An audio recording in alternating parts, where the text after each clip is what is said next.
Some betrayals don't begin with slammed doors or heated arguments. Sometimes, they start with calm explanations and promises that sound selfless on the surface but hide something much darker beneath. When my wife told me she needed to stay with her ex for 2 weeks to help him heal, I thought it was odd, but I trusted her.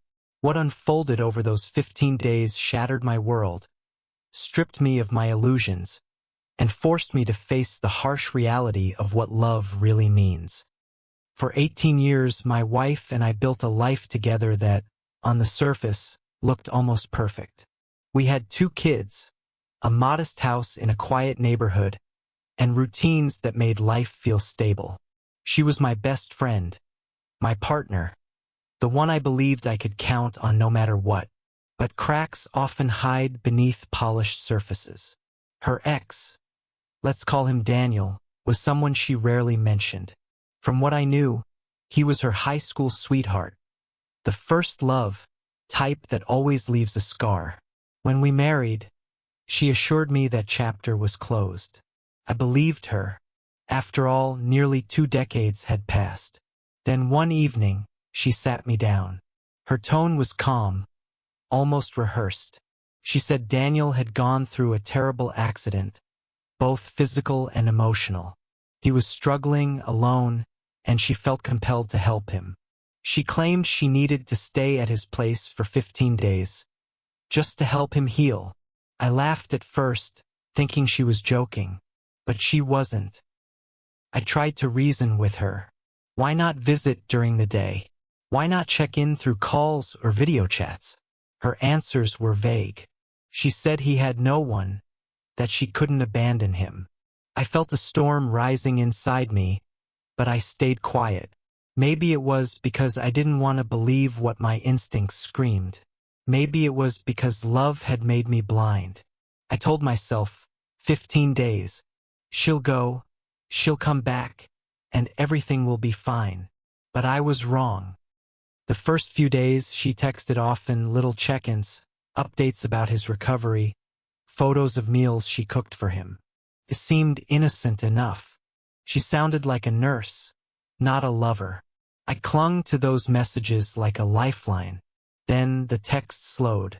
Calls went unanswered. Her tone grew distant.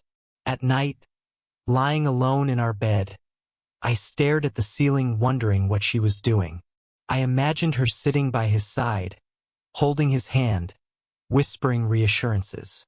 I imagined things I didn't want to imagine. Every scenario cut deeper. Our kids noticed too. They asked where Mom was, and I had to come up with excuses. She's helping a sick friend. I'd say, trying to keep my voice steady. But inside, I felt like I was unraveling. On the 7th day, something broke. She sent me a single text. Don't worry. Everything is fine.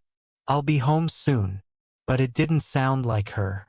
It was cold, detached, like she was just checking a box. I drove past Daniel's place that night. The lights were on. I saw shadows moving inside. One was hers. The other was his. They looked close. Too close. My heart hammered as I sat in the car, torn between storming inside and driving away. In the end, I did nothing. Cowardice, maybe. Or maybe it was denial, still clinging to the hope that she wouldn't betray me after all these years. Day 15 came. She returned, but she wasn't the same. Her smile was forced. Her eyes didn't meet mine. She hugged the kids like a mother who had been gone much longer than 2 weeks. That night, I asked her directly, "Did you sleep with him?" Silence. Her silence was louder than any confession. Tears filled my eyes, but hers stayed dry. She whispered, "It wasn't supposed to happen. He needed me. I couldn't turn my back on him." Her words were daggers. She framed it as charity, as if betrayal could be dressed up as compassion. I realized she wasn't just helping him heal. She was rekindling something she never let go of. 18 years of marriage, 2 children, countless memories. None of it was enough to stop her from running back to her past when he called. I felt my world collapse. My trust, my love, my dignity, all burned in that moment. In the weeks that followed, I tried to make sense of it all. She insisted it was a mistake, that she wanted to fix our marriage. But the damage was done. Trust, once broken, doesn't magically repair itself. I looked at her and saw not my wife, but the woman who chose another man when I needed her loyalty the most. I realized something painful but necessary. Love without trust is a prison, and I couldn't stay locked inside anymore. We separated. The kids struggled, but I made sure they knew they were loved. I focused on rebuilding myself, slowly, painfully, but honestly. Sometimes, late at night, I still wonder, did she ever truly love me? Or was I always just a placeholder until her past came calling again? And that's the cruel truth about betrayal. It doesn't just end relationships. It leaves you questioning your worth, your reality, even your own judgment. But if you take anything from my story, let it be this: never ignore the quiet betrayals disguised as compassion.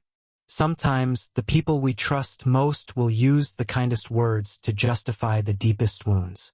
So ask yourself, if your partner said they needed to stay with their ex to help them heal, would you believe them?